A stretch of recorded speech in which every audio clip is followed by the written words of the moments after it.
Assalamualaikum warahmatullahi wabarakatuh. Sahabat Edani TV yang berbahagia, inilah kisah perampok yang menjadi wali besar di tanah Jawa.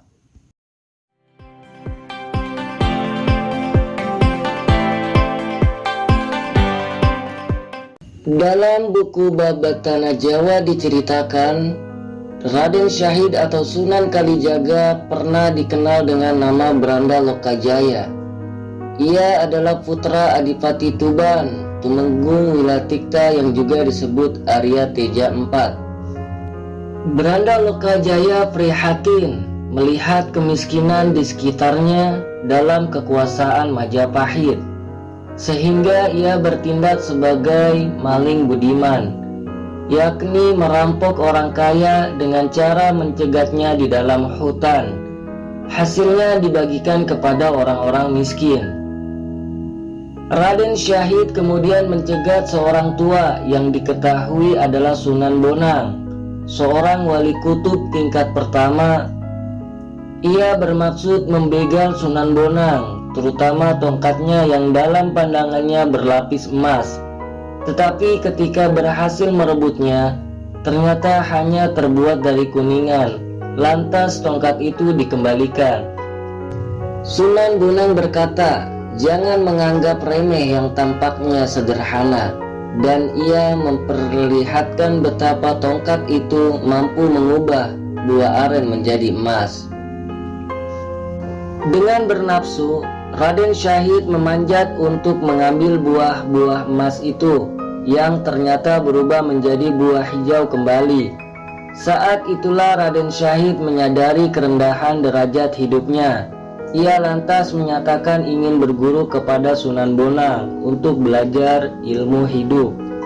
Sunan Bonang lantas menancapkan tongkatnya di tanah. Ia meminta Raden Syahid tafakur di sana sambil menjaga tongkatnya itu. Ia akan membantu Raden Pata membangun kerajaan Demak. Peristiwa itu berlangsung di tepi sungai. Dari tafakurnya selama bertahun-tahun di sungai, Raden Syahid mendapat sebutan Sunan Kalijaga. Singkat cerita, selama tafakur Raden Syahid berhasil menghayati arti kehidupan. Ketika Sunan Bonang kemudian menemuinya kembali, tubuhnya telah dibungkus akar-akaran. Ia diberi pelajaran yang isinya bisa dirujuk dalam suluk linglung Sunan Kalijaga. Kemudian Sunan Kalijaga bergabung dengan Wali Songo. Sunan Kalijaga dikenal sebagai sunan yang legendaris oleh masyarakat Jawa.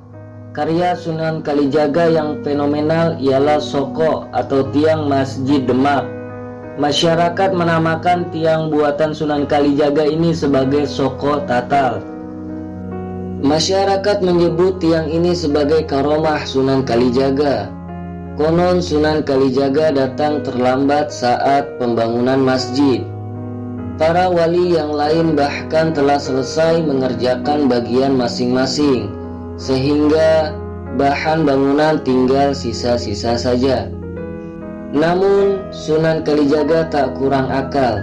Ia mengumpulkan sisa-sisa potongan kayu atau tatal, lalu disusun dan diikat menjadi soko yang kokoh dan sama kuat dengan yang lain. Jadilah saka tatal, itu karya daur ulang dari sisa. Demikian kisah singkat perampok menjadi wali besar di tanah Jawa. Semoga kita mendapatkan perlindungan dari Allah Subhanahu wa Ta'ala dan mendapatkan syafaat Nabi Muhammad SAW. Amin. Semoga video ini bermanfaat. Jangan lupa like, subscribe, dan share agar video ini lebih bermanfaat untuk umat. Terima kasih.